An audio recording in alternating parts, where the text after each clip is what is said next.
마태복음 7장 21절로 23절에 있는 말씀, 우리 세 절 말씀 우리 한 목소리로 읽도록 하겠습니다. 나더러 주여 주여 하는 자마다 다 천국에 들어갈 것이 아니요 다만 하늘에 계신 내 아버지의 뜻대로 행하는 자라야 들어가리라. 그날에 많은 사람이 나더러 이르되 주여 주여 우리가 주의 이름으로 선지자 노릇하며 주의 이름으로 귀신을 쫓아내며 주의 이름으로 많은 권능을 행하지 아니하였나이까 하리니 그때 내가 그들에게 밝히 말하되 내가 너희를 도무지 알지 못하니 불법을 행하는 자들아 내게서 떠나가라 하리라. 아멘. 아멘. 언제나 살아계시고 우리와 함께 하시는 하나님 앞에 감사로 기쁨으로 예배하며 나아가는 저와 여러분 되시기를 주님의 이름으로 축원합니다. 우리가 계속해서 예수 그 이름이라는 제목으로 우리 함께 살펴보고 있는데요. 그 흐르는 한 가지 주제가 있다면 하나님이신 예수님께서 인간을 향한 우리를 향한 그 사랑 때문에 이 낮고 천한 자리에 찾아오셨다. 그 이야기가 흐르고 있는 것 같습니다. 그래서 삶에 소망이 없고 또 삶에 희망이 없는 자리에 예수님께서 소망이 되어주시고 삶의 이유가 되어주신다는 이야기가 계속 들려지고 있는 것 같습니다. 예수님의 시선은 그래서 항상 낮고 천한 곳으로 그리고 부족한 곳으로 소망 없는 곳으로 향하는 것 같습니다. 그로 말미암아 그 가운데 소망을 주셨고 그로 말미암아 그 삶의 이유를 주신 것입니다. 구석에 앉아서 눈물밖에는 드릴 것이 없는 세리를 향하여 예수님은 그 시선을 돌리셨습니다. 그리고 그를 의로운 자라 말씀하셨습니다. 스스로를 죄인이라고 쓰레기로 여기고 있는 그 한 사람에게 하나님은 그 사랑의 마음으로 찾아오시는 분이 예수님이셨습니다.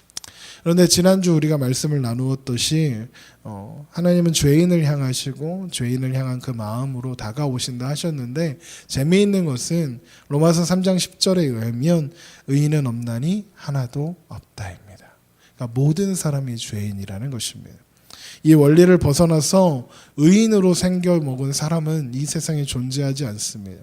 성경이 말하는 죄의 핵심은 언제나 윤리나 도덕적으로 어떤 잘하고 잘못했다의 문제가 아니라 하나님과의 분리를 이야기하고 하나님과 단절된 것을 말합니다.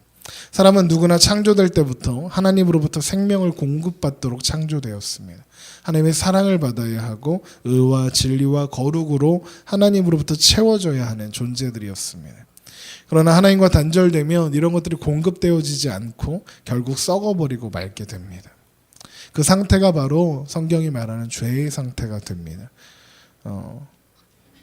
그래서 마치 그 냉장고에 전기 코드를 뽑아 놓으면 그 안에 있는 음식들이 결국에는 당장은 괜찮은 것 같으나 결국에는 썩어버리고 마는 것처럼 우리도 하나님과 끊어지면 우리도 우리의 영혼과 우리의 마음과 우리의 생각이 썩어지고 마는 것입니다. 그런데 그러니까 사람들은 결핍을 느낍니다. 부족함을 느끼고 만족함을 느끼지 못하는 겁니다. 인생을 살면서 진정한 만족을 느낄 수 있는 사람이 글쎄요 얼마나 있을까 싶습니다. 아무리 부자라고 해도 부자들을 보면 만족하는 것 같으세요? 부자들 그렇게 만족하지 못하고 사는 것 같더라고요. 부자들 어떻게 할 수 없는 외로움과 두려움을 극복할 수 없어서 여러 가지 발버둥 치면서 삽니다. 지금 제일 두려워하는 사람들이 누군지 아십니까? 여기 교회 앞에 다니다 보면 이제 새누리당 후보입니다. 또 뭐더라? 무슨 더민주당 후보입니다. 그러면서 다 지가 후보래요. 근데 아직 결정도 안 됐거든요. 그 사람들 지금 되게 두렵고 떨릴 겁니다. 왜냐하면 그 사람들을 행복하게 해줄 수 있는 어떤 결론이랄까 열매가 뭐냐면 국회의원 되는 거거든요.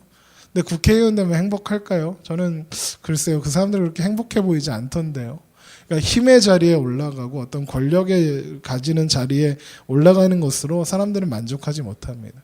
돈이 있다고 만족하는 것 아니고 건강한다고 만족한 거 아니고 권력을 가지게 된다고 만족하는 거 아닌 것 같습니다.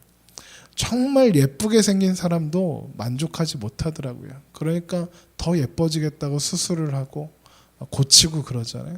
그냥 그렇게 살면 되는데 그게 그렇게 못 견디겠나 보더라고요. 그래서 사람들은 누구나 그렇게 만족할 수 없고 끊임없이 갈망하는 게 있는데요. 그 철학자인 파스칼이라는 사람이 이런 말을 합니다. 모든 사람은 행복을 추구한다. 이것이 모든 인간의 행동의 동기이다. 심지어 목매어 죽는 사람의 동기도 마찬가지이다. 왕과 신하, 귀족과 평민, 노인과 젊은이, 강자와 약자, 배운 자와 못 배운 자, 건강한 사람과 병자까지 국가와 시대 조건을 막론한 모든 사람이 자신의 삶에 대해 불만족스러워한다. 이렇게 이야기했습니다. 맞는 말이죠.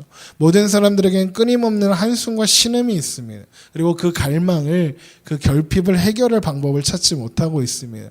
그 갈증을 해소할 방법을 찾기 위해서 사람들은 여러 가지 시도들을 합니다. 돈도 벌어보고요. 어떤 사람은 얼굴에 칼을 대서 수술을 해보기도 하고 권력을 가지기 위해서 무슨 짓이든 해봅니다. 그런데 수많은 방법들을 하지만 결국에는 또 다른 결핍을 느낄 뿐입니다. 돈을 많이 가진다고 돈을 많이 가지면 또 권력이 갖고 싶고 권력이 가지면 그 끝에서는 결국에는 허무함밖에는 찾아오는 게 없더라는 것입니다. 결핍의 원인을 찾아서 해결해야 하는데 그 결핍의 원인을 모르거나 혹은 외면하고 살고 있기 때문에 그렇습니다. 그런 그 결핍의 원인은 여러분 하나님이 없어서 그렇습니다. 하나님을 몰라서 그렇습니다. 그래서 아까 금방 읽었던 모든 사람은 행복을 추구하지만 결국에는 만족하지 못한다는 이야기를 한 파스칼이 이렇게 이야기합니다. 그 무한한 심연은 오직 무한하고 불변하는 대상 하나님으로만 채울 수 있기 때문이다 라고 이야기합니다.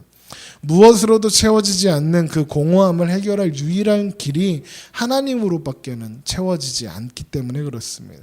그 일을 위해서 여러분 예수님이 오시는 겁니다.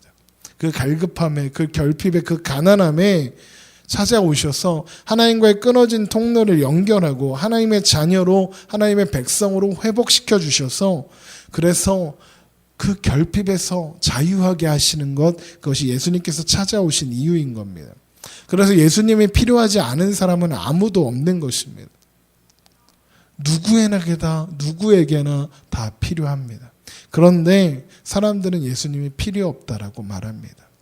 로마서 1장에 보면 하나님의 진노가 불의로 진리를 막는 모든 경건하지 않음과 불의에 대해서 하늘로부터 나타난다 하였습니다.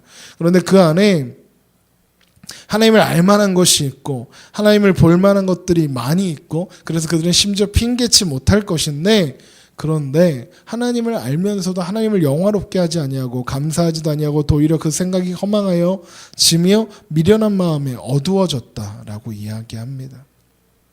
죄로 인해서 하나님으로부터 단절된 인간들은 하나님을 사랑하지 않는다는 것입니다. 하나님을 그 마음에 두기를 거부한다는 겁니다. 하나님의 거룩함을 피조물과 버러지의 형상으로 바꿔버렸고 우상을 만들어냈다고 합니다.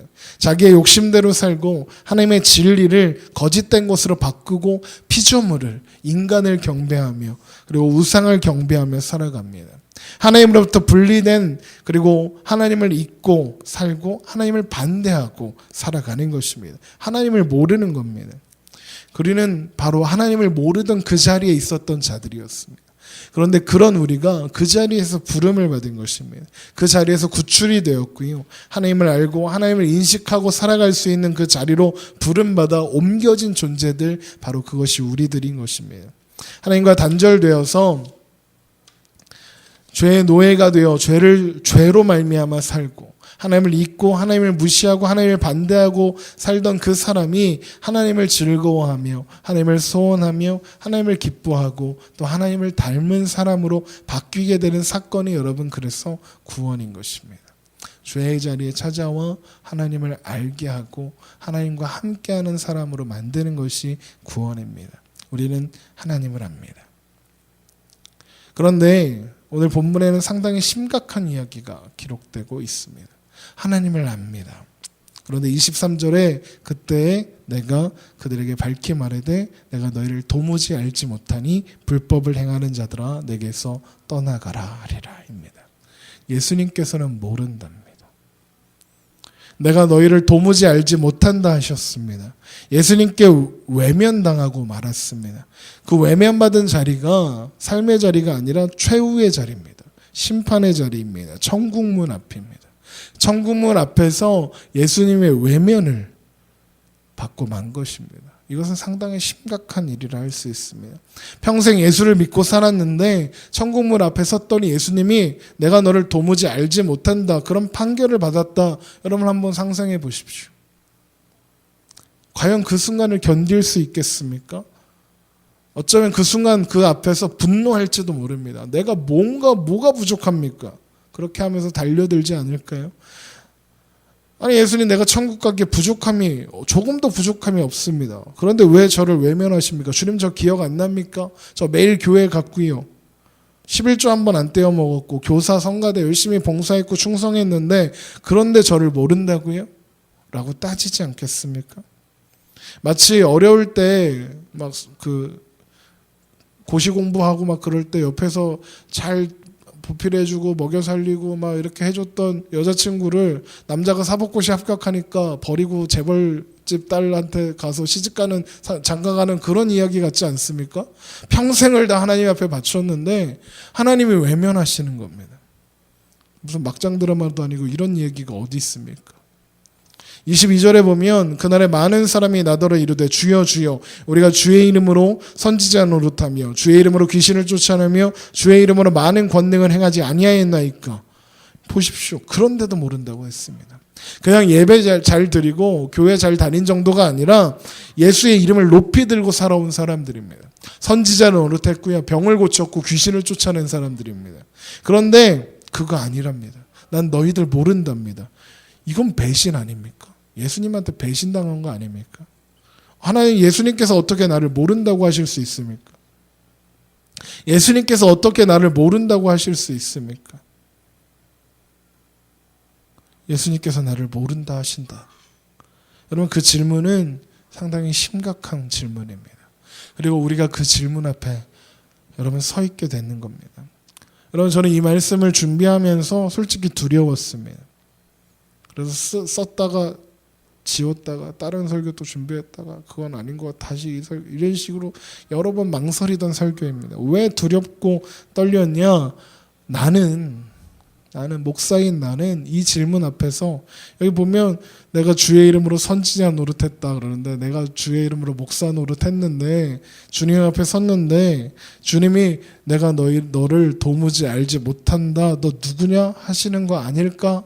그런 두려움 때문에, 예수님이 나를 아시는 걸까 하는 생각 때문에 여러분 좀 두렵더라고요. 여러분, 우리나라 대통령 누군지 아십니까? 모르세요? 저는 아는데요. 저는 심지어 미국 대통령도 압니다.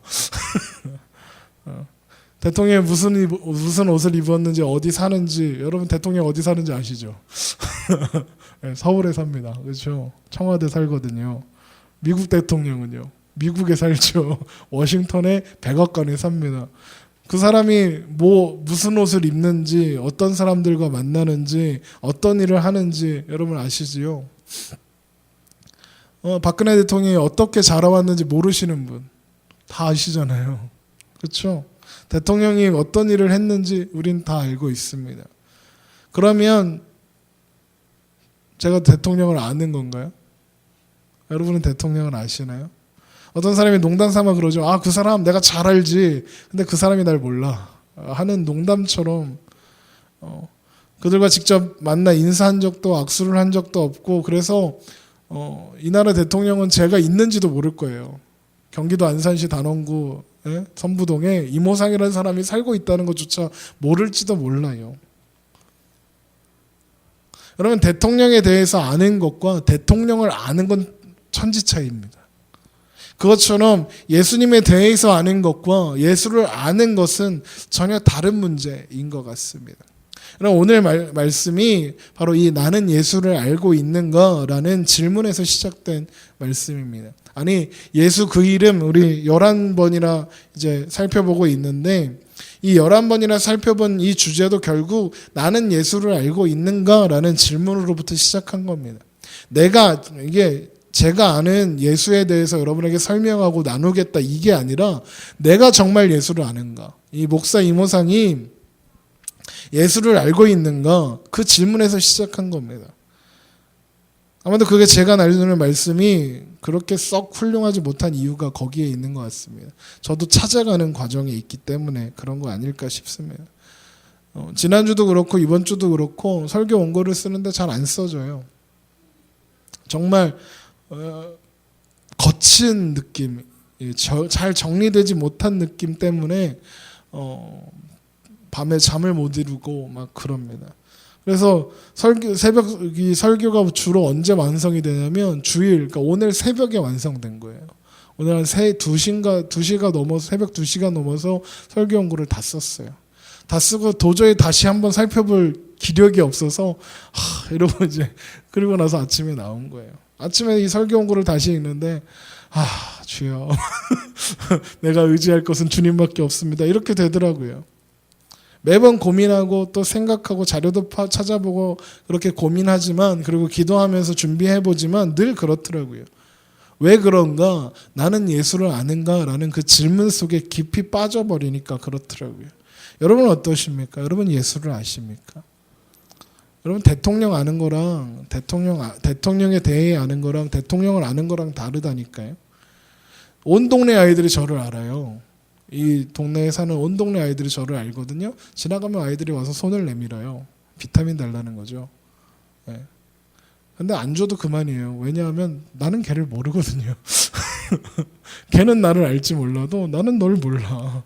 나 어떻게 아니? 라고 하죠. 물론 그렇게 하진 않고 비타민 주는데 그런데 이 안에 있는 아이들은 좀 다르죠. 저를 알고 제가 이 아이들을 알죠. 이 아이들에 대해서 그러니까 제가 길에서 만나는 동네 아이들은 저에 대해서 아는 거예요. 저 사람은 저 하늘소리교회라는 교회의 목사고 저 사람은 비타민을 나눠주는 사람이다. 이걸 아는 거죠. 그런데 이 교회 여기 하늘소리교회 우리 교회 아이들은 좀 다르게 저를 알고 있죠. 저랑 관계가 있는 겁니다. 여러분 하나님을 아십니까? 여러분 하나님을 아십니까? 그리고 하나님이 여러분을 아시나요? 예수님이 여러분을 아시고 계신가요?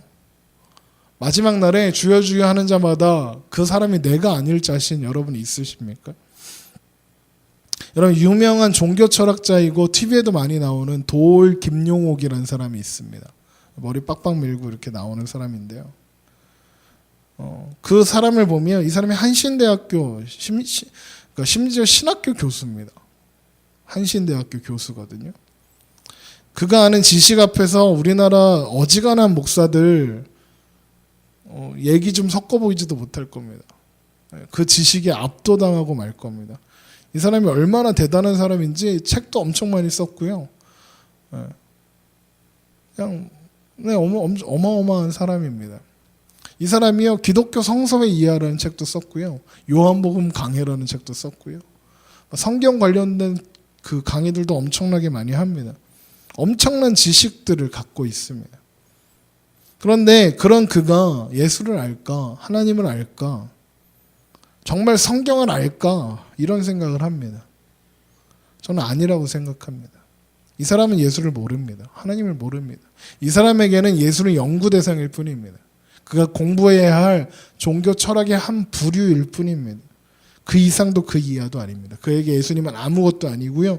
예수님에 대한 지식은 엄청나게 많을지 몰라도 저보다 훨씬 공부 많이 해서 저보다 훨씬 많이 합니다. 신학적인 주제들에 대해서 훨씬 많이 압니다.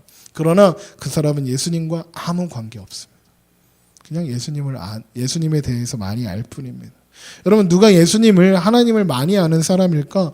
예수님을 아는 사람일까? 누가 예수님께서 내가 너를 안다고 하는 사람일까?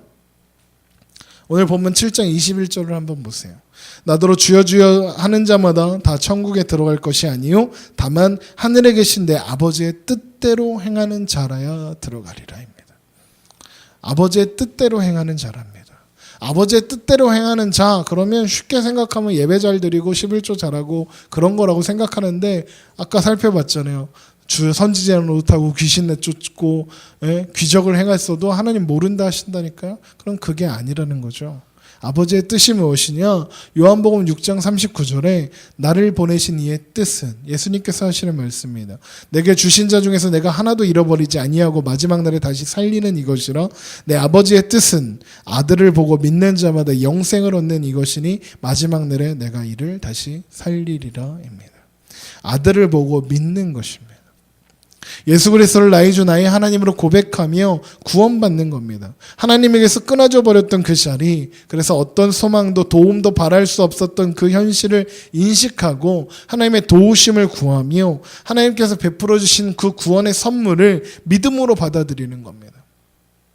그래서 하나님과 나 사이에 무너졌던 그 다리가 연결되는 겁니다. 무너진 그 관계가 회복되는 것입니다. 예수님께서 그 일을 위해서 오셨으니까 회복된 관계 속으로 자녀로 회복되어야 아버지의 뜻대로 행하는 자입니다. 여러분, 예수님께서 십자가에 죽으실 때 여러 가지 일들이 일어났는데 그 중에 한 사건이 성소에 있던 예루살렘 성전의 성소의 휘장이 한가운데가 찢어졌다는 것입니다. 여러분, 성소는 제사장만 들어갈 수 있는 곳이었습니다. 성소는 하나님이 임재하시는, 인간이 하나님을 만나는 그런 장소였습니다.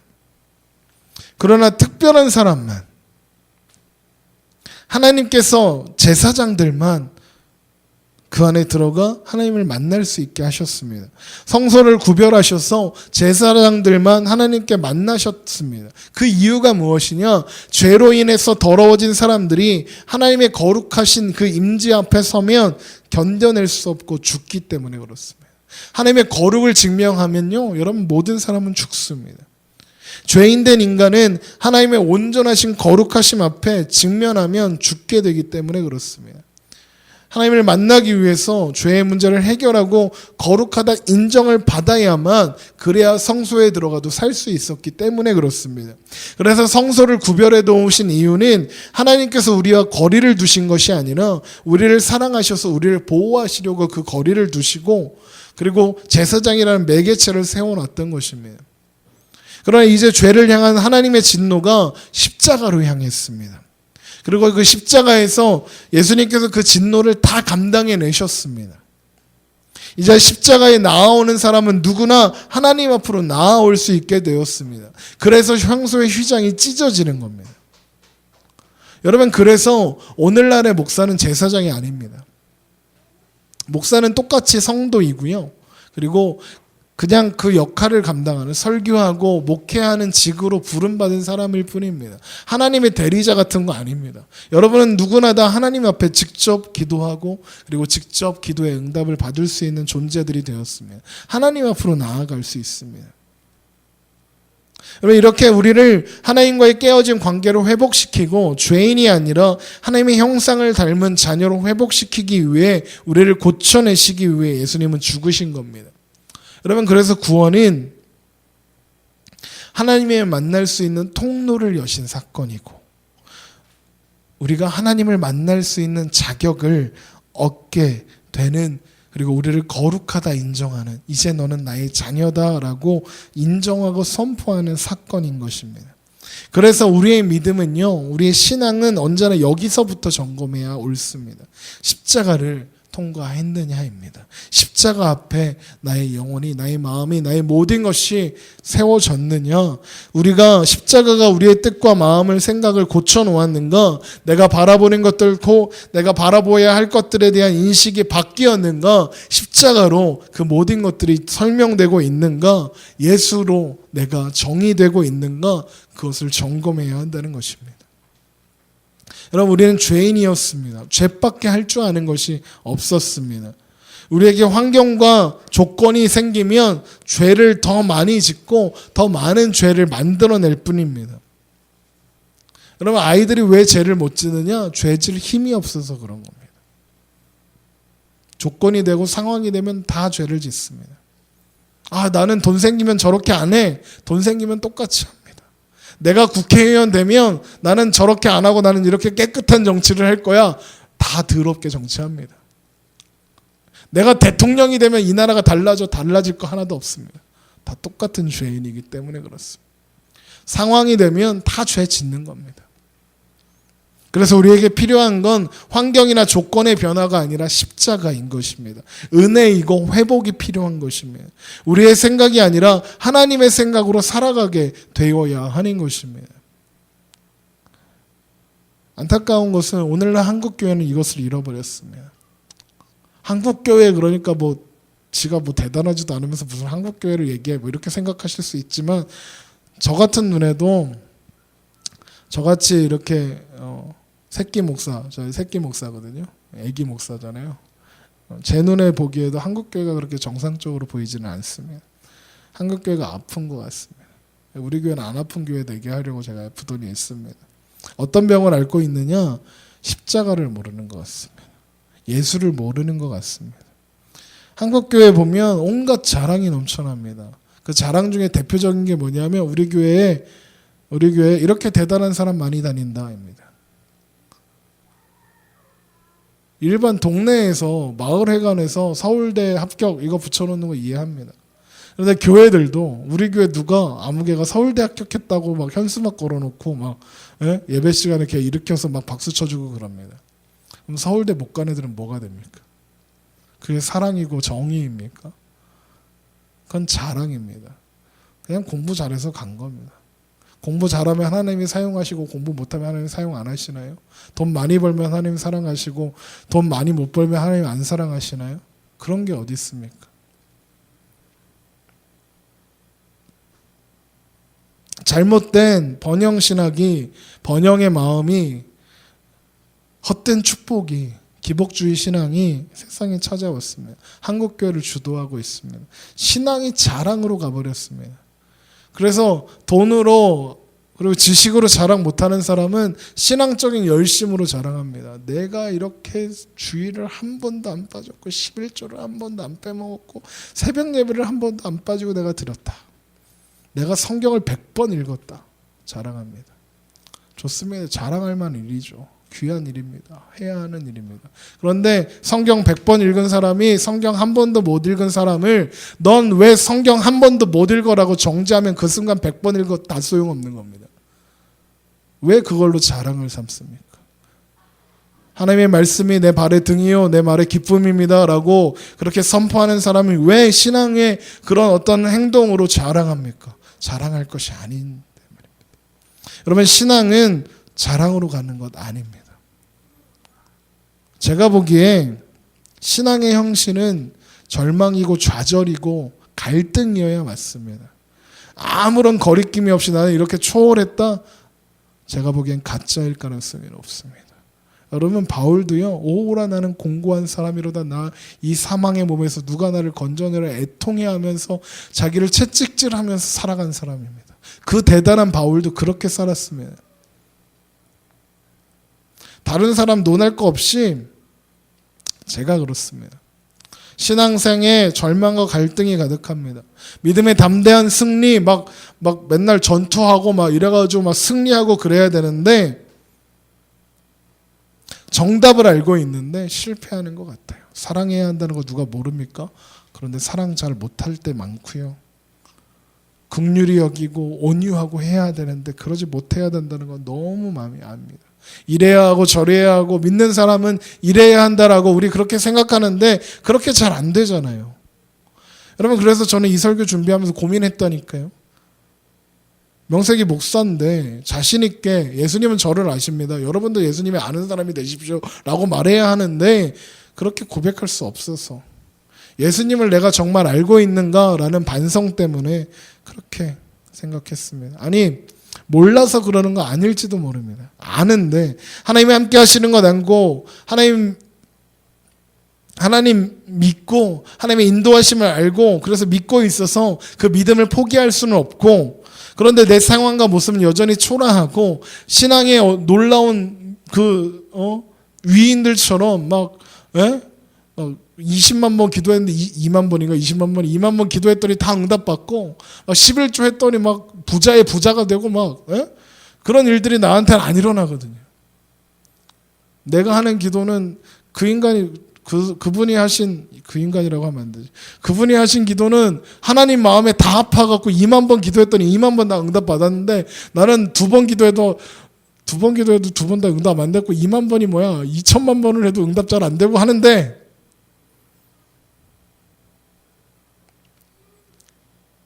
담대한 믿음의 사람들의 믿음의 승리, 믿음의 분투, 바울처럼 싸워서 이겨야 하는데 맨날 지고 성령의 열매를 맺을 수 있는가 싶기도 하고 그 앞에서 너무 초라하게 여겨지더라고요. 그러다가 큰 어둠이 찾아오더라고요. 하나님은 이런 나를 주님이 아실 리가 없겠구나 라는 그런 슬픔, 그런 아픔이었습니다. 도대체가 신앙의 전진이 없는 스스로를 바라보며 만나는 좌절은 그렇게 꽤 많이 아프더라고요. 알면서도 십자가를 지고 예수를 따라가야 한다는 거 알면서도 십자가를 짓밟고 욕되게 하고 있는 것은 아닐까 그렇게 생각합니다. 차라리 예수님 나타나셔서 야, 이 거짓말쟁이야, 너 그렇게 하면 거짓말쟁이지, 이 사기꾼아, 꺼져 하시면 죄송합니다. 하시면 차라리 속 편할 텐데 예, 제가 헛믿었군요. 자 이제 그만둘게요 하고 도망가면 그만일 것 같은데 하나님 그렇게 안 하시더라고요. 그러면서 하나님 말씀하시는 게 이런 말씀이었어요. 하나님께서 구하시는 제사는 상한 심령이라 하나님은 상하고 통회하는 마음을 주께서 멸시하지 아니하시리이다. 하나님 이 말씀 생각나게 하시더라고요. 그 상한 마음, 그 상하고 쓰러진 마음, 그 좌절에 찾아오셔서 예수님 말씀하시더라고요. 상한 심령, 그 아픈 마음 내가 안다고. 여러분 그래서 시편이 있나 보더라고요. 여러분 시편을 보면 시편이 막 승리의 찬송일 것 같고 막 승리의 기도일 것 같잖아요. 그런데 시편을 가만히 읽어보면 다 갈등이고 아픔이고 그래요. 성경에 기록되어 있으니까 그렇지만요. 다윗이 얼마나 욕을 많이 하는 줄 아세요? 욕이라고 안 써 있으니까 그렇지만 지금 오늘날에 욕으로 안 써 있어서 그렇지만 다윗이 지 원수들에 대해서 욕을 엄청 많이 써놨어요. 시편에. 하나님 저 인간 다 죽여버려 주세요. 이런 말 시편에 엄청 많이 나와요. 갈등하고 고민하고 절망하는 내용들이 시편에 가득한 거예요. 시편의 중요한 정점에 있는 것이 시편 119편인데 나중에 집에 가서 한번 읽어봐요. 엄청 길거든요. 176절까지 있어요. 절이 엄청 많습니다. 그런데 그 176절이 기가 막힙니다. 이를 잃은 양같이 내가 방황하오니 주의 종을 찾으소서입니다. 이 사람 울고 있는 거예요. 이 사람 고민하고 있어요. 이 사람 절벽 끝에 선 심정으로 주님을 찾고 있는 거예요. 아니 주님을 찾을 길이 없어서 주님 나 좀 찾아주세요 하는 겁니다. 그런데 이 이야기가 이래요. 내가 주의 계명들을 잊지 아니하였나이다. 하나님의 말씀을 알아요. 하나님의 계명을 알고요. 하나님을 알고 하나님의 뜻이 무엇인 줄 알아요. 그런데도 방황하는 거예요. 그 안에서 슬퍼하는 거예요. 그 안에서 승리 극복하고 막 넉넉하고 그런 게 없는 거예요. 갈급함만 가득한 거예요. 하나님 그래서 기도하는 거예요. 하나님 나를 찾으시고 나를 채워주시라고. 여러분 아버지의 뜻대로 하는 거 예수 그리스도의 십자가를 의지하고 붙잡고 그 이름대로 사는 거더라고요.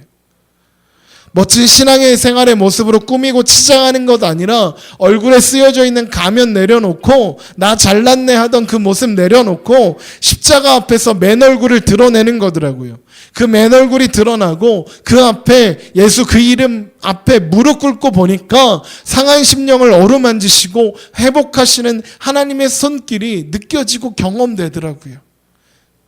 여러분 그래서 7장 22절에 그날에 많은 사람이 나더러 주여 주여 우리가 주의 이름으로 선지자 노릇하며 주의 이름으로 귀신을 쫓아내며 주의 이름으로 많은 권능을 행했다. 그런 자들을 모른다 하신다는 것이 이해가 되는 거예요. 그들에게는 상한 심령이 없고 자랑만 있는 거예요. 그들에게는 자복하고 통회하고 하나님 없으면 안 됩니다라는 고백이 없는 거예요. 하나님의 은혜 아니면 안 됩니다라는 고백이 없는 거예요. 나는 다 압니다. 하나님의 다해서 알고 하나님의 능력을 알고 하나님의 이름을 압니다라고 그런 자랑만 있는 거예요. 그들에게는 내가 이렇게 대단한 신앙의 사람입니다. 내가 이렇게 대단한 사람입니다라는 고백은 있었을지 몰라도 자랑은 있었을지 몰라도 교만은 있었을지 몰라도 예수 그 이름 앞에 상한 심령 통회하고 자복하고 아파하는 애통하는 마음은 없었던 거더라고요. 여러분 그거 아세요? 이제 곧 사순절이 시작됩니다. 제가 전에 섬기던 교회에서 성가대에서 반주하는 친구가 있는데 매년 크리스마스가 되면 성탄절이 되면 성탄절 칸타타를 이제 이 친구가 반주를 해야 되는데 이 성탄절 반주가 정말 방대한 분량이라 칸타타가 방대한 분량이라 정말 힘들거든요. 그래서 막 이렇게 치고 나면 얼마 안 있다가 성탄절 칸타타가 끝나자마자 부활절 칸타타 악보를 딱 지휘자님이 주신대요. 그러면 이 친구가 하는 말이 뭐냐면 예수님 이제 태어나시는데 너무 빨리 돌아가셔 이래요. 태어나자마자 돌아가시는 거예요. 네, 어쨌든 성탄절 지난 지 얼마 안 된 것 같은데 이제 사순절이 시작되고 이제 고난주간 부활절을 이제 바라보고 있습니다. 여러분 사순절이 시작되는데요. 돌아오는 수요일이 성회 수요일입니다. 사순절이 시작되는 날이에요. 성회 수요일이라고도 하고 죄의 수요일이라고도 하는데요. 그날을 시작으로 사순절이 시작됩니다. 사순절 여러분 잘 아시는 것처럼 예수님의 십자가 고난을 묵상하는 기간입니다. 그런데 저도 잘 몰랐어요. 저도 잘 몰랐는데 이 죄의 수요일, 사순절이 시작하는 이 날, 죄의 수요일이 시작하는 이게 되게 의미가 깊더라고요.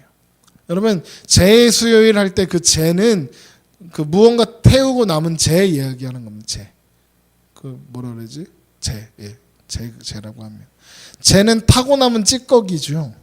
죄는 생명을 상실한 슬픔과 아무것도 남지 않은 허무함을 의미하는 겁니다. 다 타버리고 아무것도 없는 겁니다. 아무 쓸모 없는 거잖아요. 그러니까 죄는 더 이상 아무 쓸모없는 것들의 상징입니다. 그 죄는 하나님 앞에서 내가 아무것도 아님을 고백할 때 사용하는 상징의 어떤 상징물 같은 것이었습니다.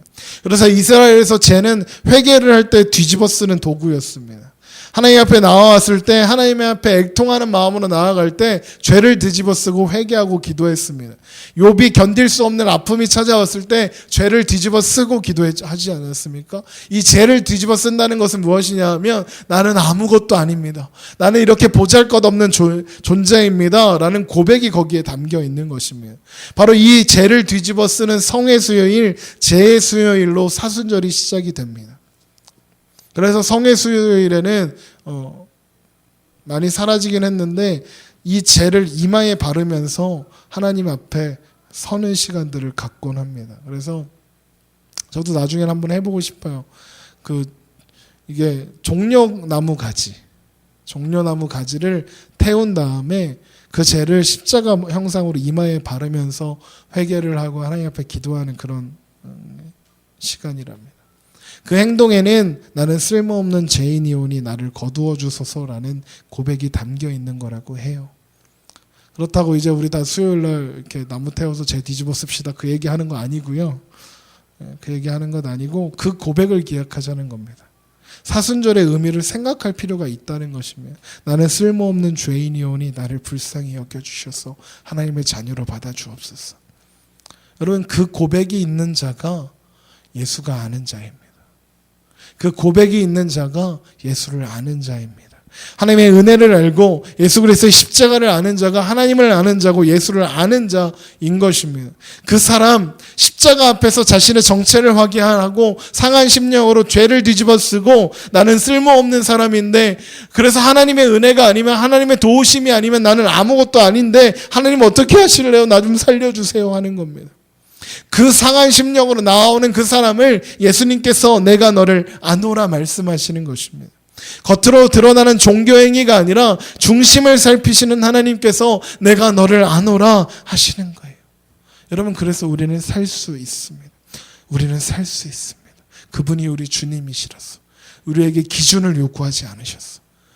그분이 우리를 회복시키기 때문에 우리 안에서 그 상한 심령, 그래서 하나님만을 의지할 수밖에 없다는 사실을 아는 자, 그래서 하나님이 주시는 은혜가 아니면 살 수 없다. 그것을 고백하는 사람, 그 사람이 바로 예수를 아는 사람이요, 하나님을 아는 사람이요, 마지막 날에 내가 너를 안다 맞아주는 사람인 겁니다. 여러분 믿음의 분투, 믿음의 승리는 거창한 것 아니라 나의 약함을 알고 하나님께 모든 것 맡겨드리는 것입니다. 내 뜻과 내 생각이 아니라 하나님의 뜻 가운데, 하나님의 말씀 가운데 사는 겁니다. 넘어지고 쓰러져도 우리 주님 책망하지 않으시고 손을 잡아 일으켜 주십니다. 무릎에 묻은 흙 툴툴 털어보시고 그리고 안아주실 주님을 여러분 기대하며 나아갔으면 좋겠습니다.